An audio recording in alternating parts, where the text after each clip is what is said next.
देखिए बेटा, अपना जो पाठ चल रहा था दो बैलों की कथा, ये पाठ हम पढ़ रहे थे। इस प्रेमचंद द्वारा लिखी हुई, मुंशी प्रेमचंद द्वारा लिखी हुई एक सुंदर कहानी थी।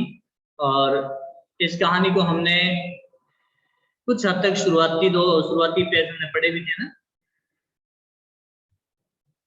इसकी जो भूमिका थी इस कहानी की, उस भूमिका के बारे में हमने पढ़ा था।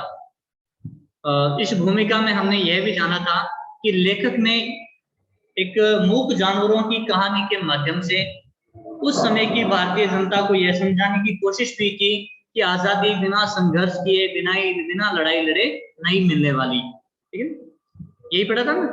जापान की उन्होंने मिसाल भी दी थी, कहा था कि एक ही विजय ने उसे संसार की सभ्य जातियों में गण्य बना दिया। मतलब अगर संसार की सभ्य जातियों में अपनी गिनती करवाना है तो हमें विजय प्राप्त करनी होगी, और किस पर? अंग्रेजों पर। तो पाठ लिखा, कहानी लिखी पशुओं पर, और समझा रहे हैं भारतीय नागरिकों को। इसी में हमने यहां तक पढ़ा था, ठीक है, यहां तक इस पाठ को पढ़ा था। कहते हैं उसका स्थान गधे से नीचा है। बात चल रही थी बैल की, और बैल में कुछ ऐसे गुण भी बताए थे जिसकी वजह से उसे गधे से कम मूर्ख माना जाता है, कुछ कम मूर्ख माना जाता है ना। ये बात अंत में पढ़ी थी हमने कि कुछ लोग बैल को शायद बेवकूफों में सर्वश्रेष्ठ कहेंगे, मगर हमारा विचार ऐसा नहीं है। बैल कभी कभी मारता भी है, कभी कभी अड़ियल बैल भी देखने में आता है, और भी कई रीतियों से अपना असंतोष प्रकट कर देता है। अतः उसका स्थान गधे से नीचा है, क्योंकि गधा तो बिल्कुल ऋषि मुनियों की तरह शांत रहने वाला, संतुष्ट रहने वाला जीव है। वह कभी भी किसी भी हालत में असंतोष प्रकट नहीं करता है हर परिस्थिति में रह सकता है। इसलिए उस गधे को सबसे ज्यादा बेवकूफों की श्रेणी में रखा गया, और बैल को उससे थोड़ा सा कम। आज हम बची हुई क्या कहें, कहानी शुरू ही यहीं से हो रही है। वह उस कहानी की भूमिका थी। कहानी की शुरुआत यहां से होती है। देखो, जूरी काची के दोनों बैलों के नाम थे हीरा और मोती। जूरी काची, उन बैलों का जो मालिक है उसका नाम है जूरी काची ना। जूरी काची के दोनों बैलों के नाम थे हीरा और मोती। उनके पास में दो बैल हैं, और उन दोनों बैलों के नाम है हीरा और मोती। दोनों पछाई जाति के थे। पछाई जाति, और पछाई ये पालतू पशुओं की एक नस्ल होती है ना। पछाई, पछाई क्या है? पालतू पशुओं की नस्ल।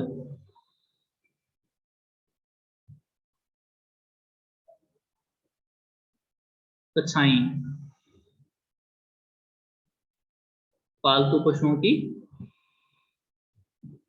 एक नस्ल ये होती है पछाई, है ना। इस शब्द को देखिएगा, जो मैंने शब्दार्थ है इसको एक बार बंद कर देता हूँ। पछाई जाति के थे। बैलों की जाति बताई गई है कि बैल हैं वो पछाई जाति के थे। देखने में सुंदर, काम में चौकस, सतर्क रहने वाले। चौकस, चौकस का मतलब होता है सजग, सावधान या सतर्क, ठीक है ना। डील में ऊंचे, डील का मतलब होता है आकार या कद। डील है ना, डील का मतलब होता है, यहां लिख देता हूं, आकार या कद, इन दोनों में से कोई सा देख लेना। डील में ऊंचे, बहुत ऊंचे आकार के कद काठी के थे। चौकस थे, सावधान थे, और दिखने में सुंदर भी थे। बहुत दिनों साथ रहते रहते दोनों में भाईचारा हो गया। और ये दोनों बैल कौन? हीरा और मोती। ये दोनों बैलों को नाम दिए हुए हैं। वैसे बैल शब्द वो जातिवाचक संज्ञा का उदाहरण है, ठीक है, लेकिन इन दोनों को ये नाम दे दिए, तो ये विशेष नाम होने की वजह से कौन सी संज्ञा में आ गए ये दोनों बैल? इनके नाम कौन सी संज्ञा में आ गए? व्यक्तिवाचक संज्ञा में। बहुत दिनों साथ रहते रहते इन दोनों में क्या हो गया? भाईचारा हो गया। इनमें भाइयों की तरह आपस में प्रेम हो गया। भाईचारा का मतलब होता है स्नेह, भाइयों की तरह स्नेह हो जाना ना। दोनों आमने सामने या आसपास बैठे हुए एक दूसरे से मूक भाषा में विचार विनिमय करते थे। और दोनों जब आमने सामने बैठे होते तो एक दूसरे से वो मूक भाषा में, मूक का मतलब होता है बेटा मौन, बिल्कुल चुप, है ना। तो जानवरों के पास में अपनी कोई ऐसी भाषा नहीं होती जैसे इंसानों के पास होती है। तो वे मूक भाषा में बिना बोले या उनकी जो भी मूक भाषा रही है उसमें विचार विनिमय करते थे। विचार विनिमय का मतलब होता है विचारों का आदान प्रदान। क्या लिख देता हूं मैं, विचारों का आदान प्रदान। मतलब एक तो अपने विचार बताना और दूसरा समझ जाए और दूसरा फिर अपना विचार बताए, अगला समझ जाए। इस तरह से विचार विनिमय करते थे। एक दूसरे के मन की बात कैसे समझ जाता था हम नहीं कह सकते। दोनों बैल थे, मनुष्यों की तरह उनमें बोलने की क्षमता नहीं थी, फिर भी वे एक दूसरे के मन की बात को कैसे समझ जाता था हम नहीं कह सकते। अवश्य ही उनमें कोई ऐसी गुप्त शक्ति थी, ऐसी कोई रहस्यात्मक कोई गुप्त शक्ति रही होगी जिसकी वजह से वे मूक प्राणी होते हुए भी एक दूसरे की भाषा को समझ जाते, एक दूसरे के विचारों को समझ जाते, जिससे जीवों में श्रेष्ठता का दावा करने वाला मनुष्य वंचित है। और देखिए, मनुष्य के पास में बोलने की शक्ति है, फिर भी वे कई बार एक दूसरे की भाषा को, एक दूसरे के मन की बात को, मन के भावों को सही तरीके से नहीं समझ पाते।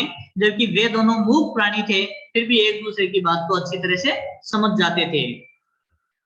और यह गुप्त शक्ति भी ऐसी गुप्त शक्ति थी जिससे जीवों में श्रेष्ठता का दावा करने वाला मनुष्य, मनुष्य क्या कहता है कि मैं जीवों में सबसे श्रेष्ठ हूं। वास्तव में मनुष्य जीवों में सबसे श्रेष्ठ होता भी है ना, लेकिन ये दोनों बैल जिनके पास में जो शक्ति थी, शायद मनुष्य भी इस शक्ति से वंचित था।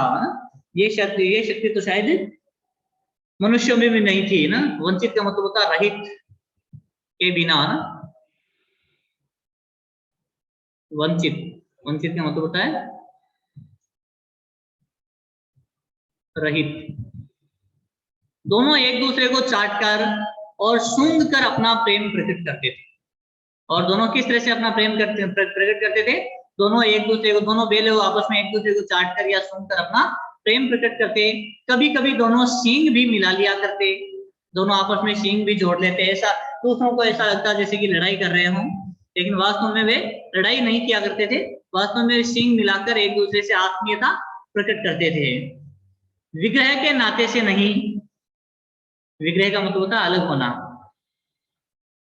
वे अलग होने के नाते से सींग नहीं जोड़ते थे, वे लड़ाई के नाते से सींग नहीं जोड़ते थे। विग्रह है ना,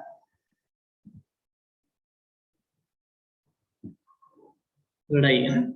वे अलग होने के नाते से, विग्रह लड़ाई के नाते से नहीं जोड़ते सींग, केवल विनोद के भाव से जोड़ते थे, है ना। केवल मनोरंजन के भाव से, विनोद है ना, मनोरंजन के भाव से, आत्मीयता के भाव से। आत्मीयता, आत्मीयता का मतलब क्या होता है बेटा? आत्मीयता का मतलब होता है अपनापन, आत्मीयता, अपनापन। तो अपना अपनेपन के भाव से, जैसे दोस्तों में घनिष्ठता होते ही ढोल धप्पा होने लगता है।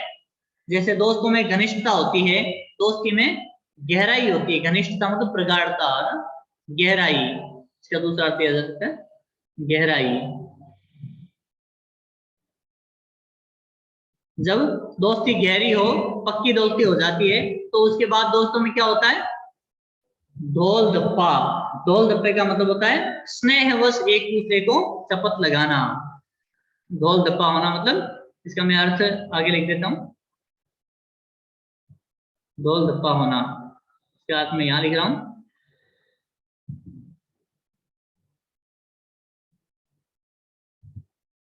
स्नेहवश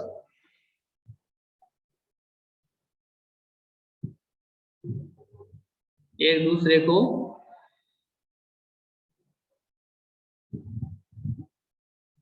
शपथ लगाना, ठीक है ना। जब बहुत ज्यादा घनिष्ठता आ जाती है दोस्ती में, तब क्या होता है? एक दूसरा दोस्त है वो एक दूसरे को ढोल धप्पा करता है, शपथ लगाता है, इस तरह की हालत होती है ना। तो दोनों ढोल धप्पा होने लगते हैं। उसी तरह जैसे दोस्त ढोल धप्पा होते हैं आपस में, जब उनकी दोस्ती में गहराई होती है, वे लड़ते नहीं है, वास्तव में यूं ही वो शपथ लगाते हैं एक दूसरे को। वो आत्मीयता होती है, अपनापन दर्शाना होता है, विनोद होता है, केवल मनोरंजन होता है। उसी तरह से वे भी दोनों सींग मिला लिया करते थे, एक दूसरे को चाट सूंघ कर अपना प्रेम भी प्रकट कर लिया करते थे। इसके बिना दोस्त की कुछ खुशफुसी कुछ हल्की सी रहती है, जिस पर ज्यादा विश्वास नहीं किया जा सकता।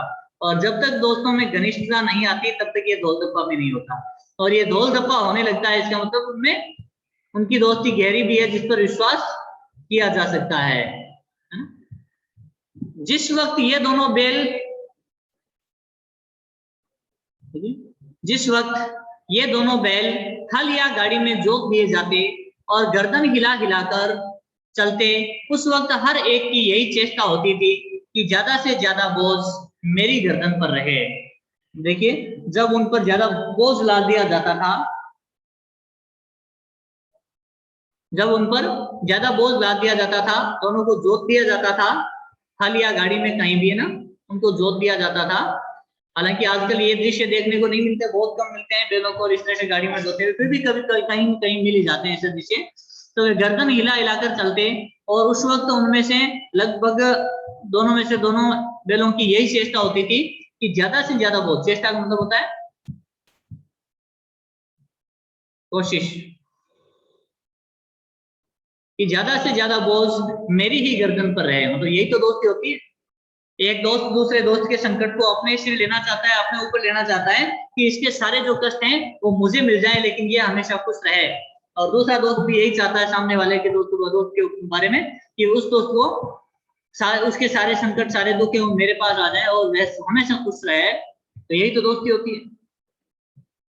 दिन भर के बाद दोपहर या संध्या को दोनों को खोला जाता हल से या गाड़ी से, तो एक दूसरे को चाट चूट कर अपनी थकान मिटा लिया करते थे। उनके पास हाथ नहीं थे जिससे कि हाथ एक दूसरे पर फेर के सहला दिए जाएं, लेकिन उनके पास में जो भी एक अंग था, जीव है ना, उसी से वे एक दूसरे को चाट चूट कर अपनी थकान मिटा लिया करते और एक दूसरे से स्नेह प्रकट कर लिया करते थे।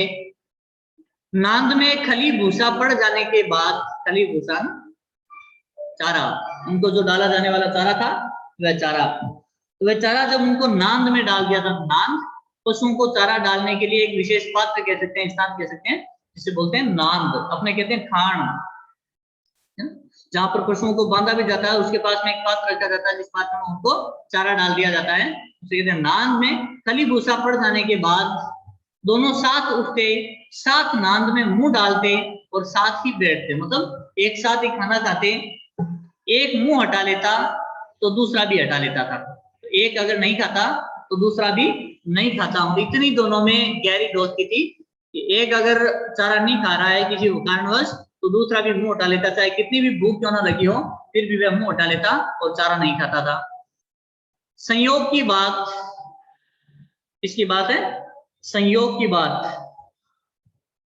एक बार क्या होता है उनके साथ में, क्या संयोग होता है उसके बारे में पढ़ेंगे हम आगे। संयोग का मतलब होता है भाग्यवश।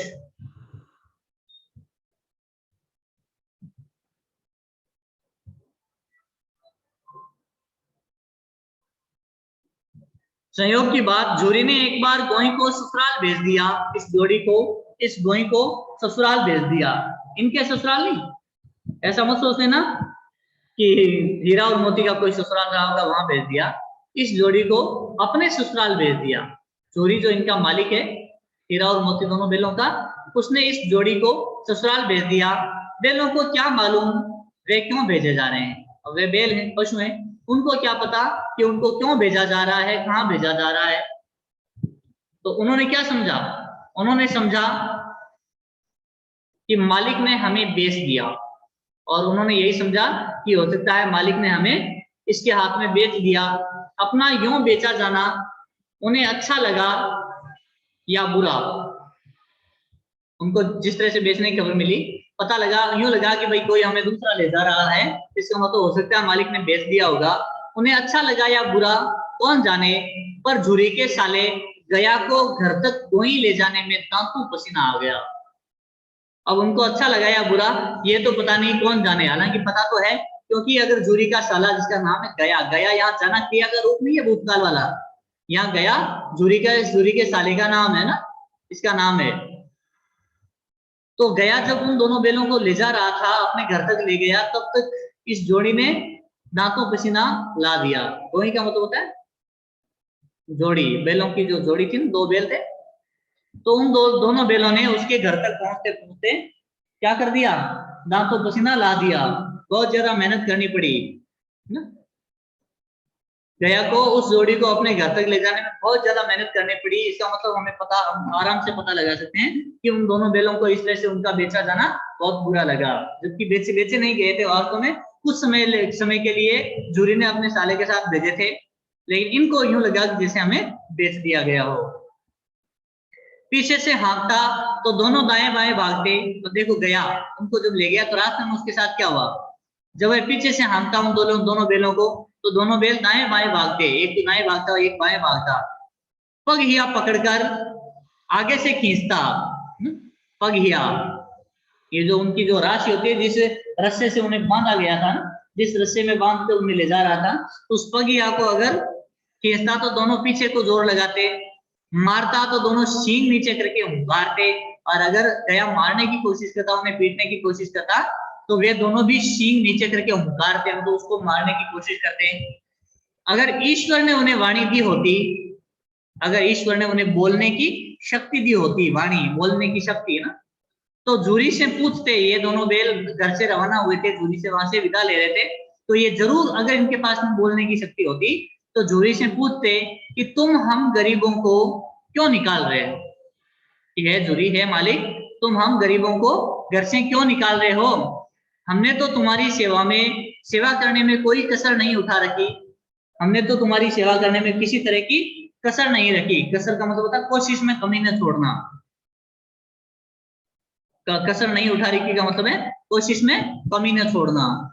अगर इतनी मेहनत से काम न चलता था तो और काम ले लेते, तो जितनी मेहनत हमसे ले रहे थे, अगर इतनी से काम नहीं चल रहा था तो कोई बात नहीं, और ले लेते, हम तेरे घर पे रहते हुए और मेहनत कर लेते, हमें तो तुम्हारी चाकरी में मर जाना कबूल था, हमें तो तुम्हारी चाकरी में, चाकरी का मतलब होता है सेवा, नौकरी है ना, चाकर बनकर सेवा करना, चाकरी, चाकरी में मर जाना कबूल था, हमने कभी दाने चारे की शिकायत नहीं की, दाना चारा जैसा तुमने डाल दिया उसकी कोई शिकायत नहीं की हमने, तुमने जो कुछ खिलाया वह सिर झुकाकर खा लिया, बड़े प्रेम से बड़े आदर से खा लिया जो भी तुमने डाला, फिर तुमने हमें इस जालिम के हाथ क्यों बेच दिया।